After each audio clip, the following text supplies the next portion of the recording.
Well, here we go. We are going to start on our vintage Cirque du Soleil or vintage Circus lap book here. I'm not sure if it's going to be a lap book or secretary or how we're going to go about this, but today is the day we're going to start building the bones of it. I'm Venus from Hearts Desire by Venus, and let's dive right in. In the previous video, I did put up a list of all the papers, digital papers that I was going to be using for this, plus a run through of the Cirque du Soleil book that inspired me and I am going to use for this. But today we're going to do the bones. So what I've done is I've kind of made a mock-up of what it is that I'm going to want to do here. See if I can get you fully in frame. There, a little bit better. So I used a manila envelope, or manila folder, sorry, to kind of give me a basis to see if I could get this to work. So this is going to be the one end here, and then it's going to open up into the middle. In the middle, I want to put a signature, or actually probably, I've got a 4-inch gap here. I'm probably going to put a couple of signatures in here. And then you can see on this one side here, it's going to open up. There's a 2-inch signature spot here. I'm not sure if I'm going to put another journal part in there or I'm going to use that section to put, you know, some thicker pockets and embellishments and flips and flaps. And then I've got the same thing that's going to go on the other side. And then when you close it all up, it's going to go into a box shape. So this would be the front kind of idea. So we are going to turn this into reality though, and I'm going to use some chipboard. So what I have done is for any of you who may want to do this or follow along, I have written down my measurements here. So this book, box, secretary, whatever you want to call this, is going to be 9 inches tall. So then what I'm going to do is I need, it's going to be this piece here, which would be, it's a 4-inch wide by 9-inch tall. Then on this side here, I have got a piece that is 8 1/4 inches by 9-inch tall. Then you will need for the next spine a 2-inch spine by 9 inches. Another piece that is 6 by 9 inches. And because it's doing the same thing on the other side here, you're going to repeat it all again for the right. The thing that's on the left, which is on the right. So your main part here, I'll just go over again in case I was very unclear, is 4-inch spine. Then you will have 2 parts here that are 8 1/4 by 9, 2-inch spines, and then two pieces that are 6 by 9. And then when you fold it all up, it kind of creates a box. I think what I'm going to do though is I'm going to put those measurements in the bottom, so in the description, so that you can cut those out, because in case you know you didn't follow with me. So these are these all my pieces? No, these are not my pieces. These are my leftover pieces. These are my pieces here. So I've cut them all out, and then what I've done on the one side, you know, this side I haven't done anything, but on these sides I put some tape. I'm going to be doing tape and glue. But I feel that because this is going to be flipping and flapping a bit, I want to have some Tyvek. So I've cut some strips of Tyvek, 9 inches by 3 inches for the wider ones. And then for like the 2-inch spines, I only did 2-inch on here. So what I'm going to do is I'm just going to match my pieces together so that I've got them. So here is when you open the book up, this is the piece right in the middle. So this piece here turns out to be 4 inches by 9. So in order for this all to flip and flap a lot, I want to put my Tyvek in. So again, Tyvek is something you can get at the stationery store, hardware store. There's all different kinds of Tyvek. It's just a really indestructible, plastic-y, papery stuff. I don't know how to describe it, but I like to put it on any spot that I've got a hinge. Just gives it a little bit of reinforcement. So I'm going to do that today here. I'm just going to get, ow, my pokey stick. And I've also, in case you can't see it clearly, I have put some tape on this tie vac as well, so that you can have it adhered well. And I'm off to a great start. I can't even get the... So basically what I do with this is I take off all the sticky backing on the tie vac.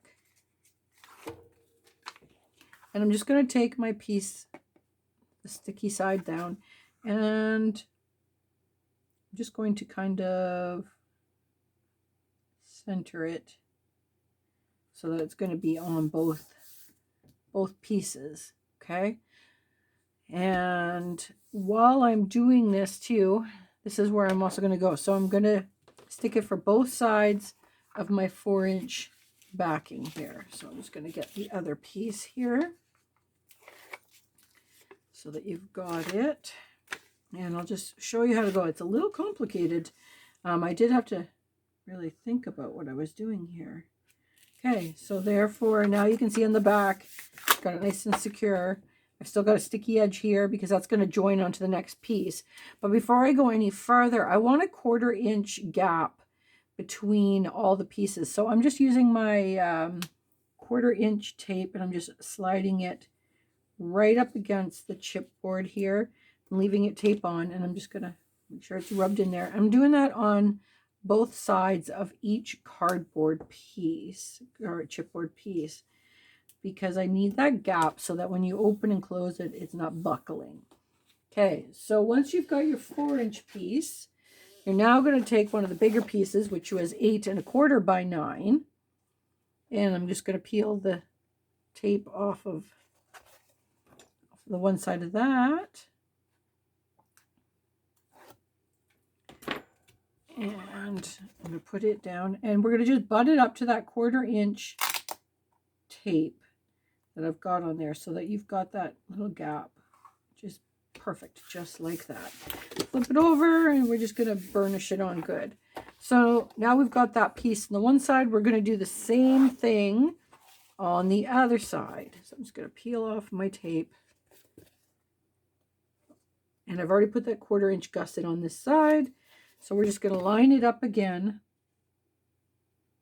to the 1/4 inch, the best you can.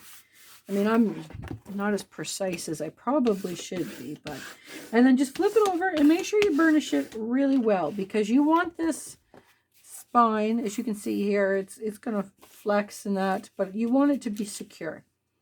Okay, so now we're going to do the next piece, which is the 2.5 inch spine. So we're going to flip it back over here, and we're going to get another piece of tie vac. Okay, another piece of tie vac. We're going to take off all the sticky parts.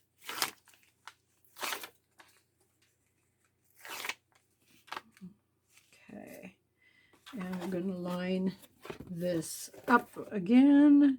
Just try and get it in the middle of your tie vac piece. Oh, it'd help if you took the sticky tape off the back of your chipboard though. All right, now we're going to line it up to the middle piece here of your tie vac. Okay, we're going to run that 1/4 inch tape right to the side of your chipboard. Okay, and let's just get my burnish it in there good. All right, so now we're going to take our 2-inch piece of chipboard, and let's just peel the backing off of it and line it right up to that 1/4 inch tape, centering it perfectly. Flip it over, and let's burnish it. Okay, so we're going to go on to the other side now and add the 2-inch strip onto this side. So we're going to get another piece of that tie vac, peel it all off.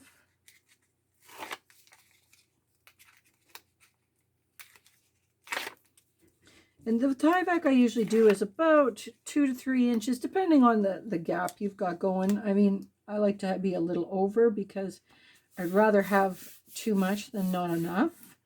So again, we're going to put that 1/4 inch tape right against the chipboard here. Get it down in there and let's burnish it in good. Make sure it's stuck in place. And we're going to get that other 2-inch spine of chipboard. Peel off your backing off of the one side. Oh. This tape is really sticking today. Get my pokey stick. Okay. And we're just going to line it right up, butt it up against that 1/4 inch tape, making sure you're lining it up with the other chipboard pieces. Perfect. Okay. So now we've got our 4-inch piece. We've got 2 8 1/4 inch pieces, and we've got 2 2-inch pieces. And since we're on this side, we'll just kind of continue over here. We're going to put another piece of tie back in because we're going to put the last piece, which is the 6-inch piece on there. So let's do the same thing again. Get our tie back strip here.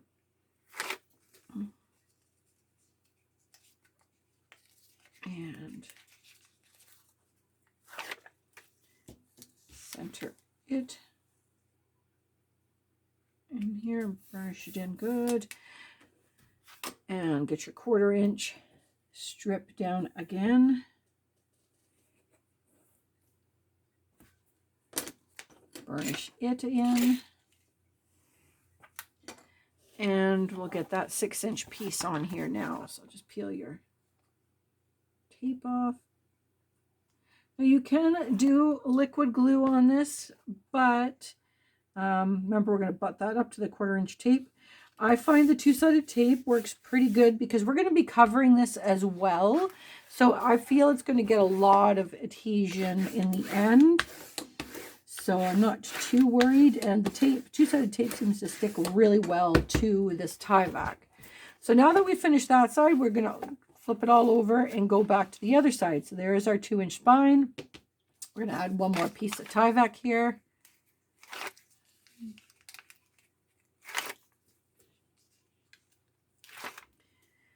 Center it in. Run our 1/4 inch tape down and burnish it in. And put your last piece, which is a 6.5 inch piece of chipboard, and we're going to just butt that up to that 1/4 inch tape. Make sure we're centering top to bottom here.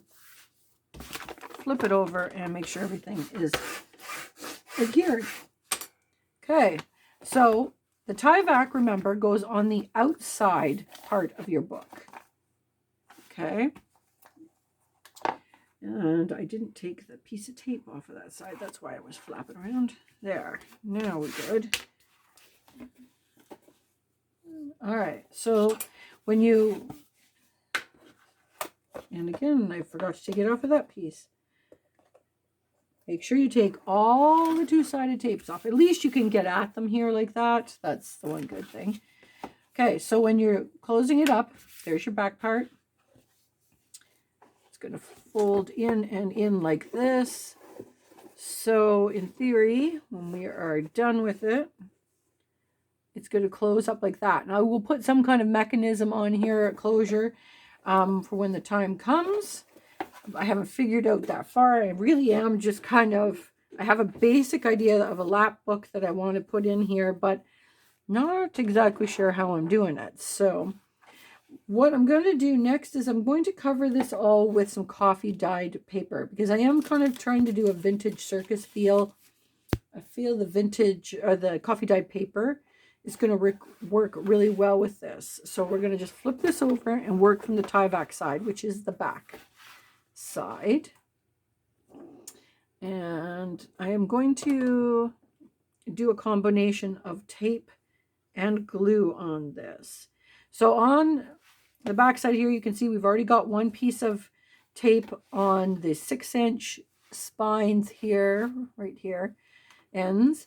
But we need to run our tape all the way down the length. So you're basically, I'm just going to unfurl this. We're going to just run some tape all along the top edge and all along the bottom edge, just butting right up to the edge of the chipboard.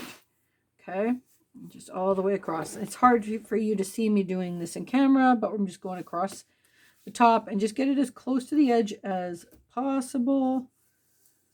We are still, like I said, we are going to glue a little bit too, but let's just get this tape in there, burnish it in. I'm just folding it up as we're getting along the strip here so I can at least get some of this in camera for you. And don't forget, burnish it in place. Okay, so that was the top. So I'm just going to flip it upside down, and we're going to do the same thing for the bottom. I'm just flipping it upside down because it's easier to work. So this way, all 4 edges of the outside cover have got a strip of 2-sided tape. Now, I have got a couple of videos where I have done this, so I'm not going to go into too much particulars about it. I've done a few recently too of how to make a chipboard cover for your book. So, okay, so that is the outside there. Fold it up a bit here, and I actually think what I'm going to do next is for every spine here, I'm just going to run a piece of tape down each side of your hinge there, just because when it does fold up, you don't want any buckling of your paper. And you can see that from the back side. You might not be able to see it on camera here, but you can definitely see it on the back side when you're working on it. So just run a piece of tape down each. And again, I will glue, but I like to do this here because you do want to get that sealed in its place. You know, make sure it's not moving until that glue dries. And this is the best way to do it, I feel anyways. So I'm just going to do that on every part that would have a hinge here on both sides. Almost done. Last one.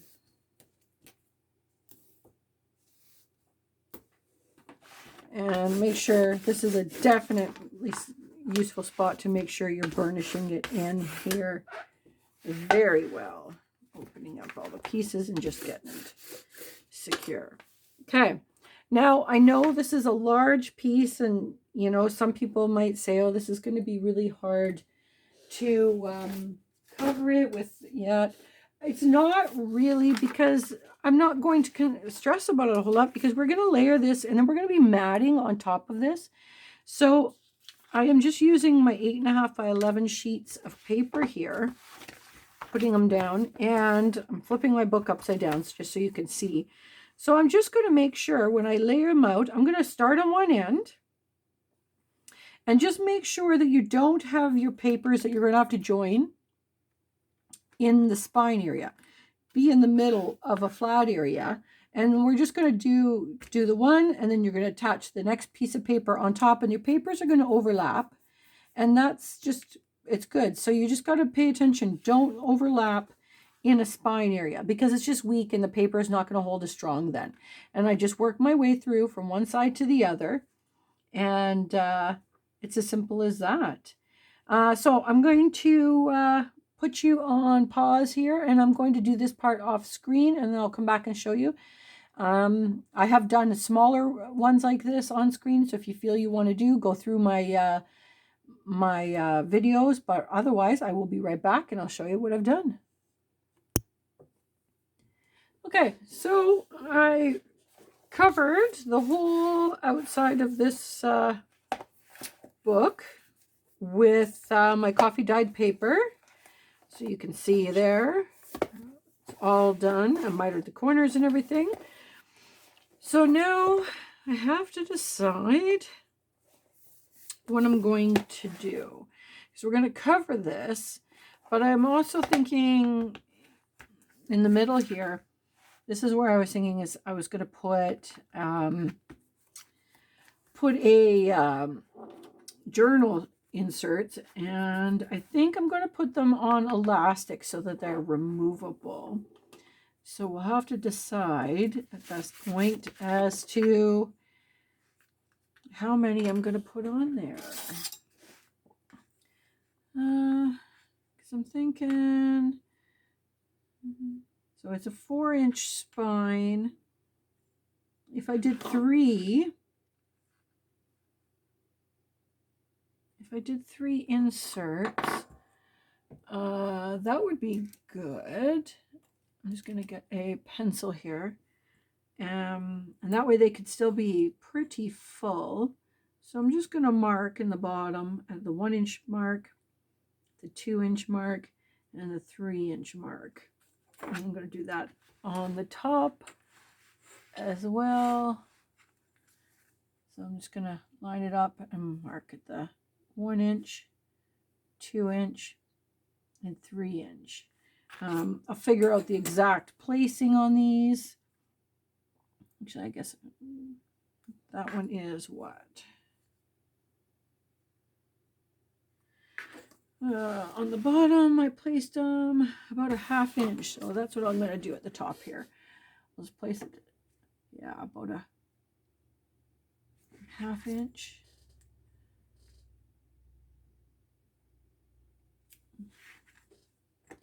And then that's good, because that way I can do my eyelets or whatever I'm going to do there. Once I'm going to cover the whole outside of this book, but I want to make sure that whatever I'm doing, I'm going to make sure I've got those eyelets in here. So for now, I'm going to stop here today, and then we'll continue on in the next video as to what I am exactly doing here. I think I'll figure out how I want to cover the inside and the outside here. Anyways, don't forget to hit the like button if you've enjoyed this video. Don't forget to subscribe if you have not already, so that you will be able to follow what I'm doing, and you'll find out what I'm doing when I'm doing it. And go on over to my Facebook group. I always love to see what you are creating. I will be posting this on there, but it's nice to see what your versions are. And hopefully I will see you again soon. Have yourself a great day.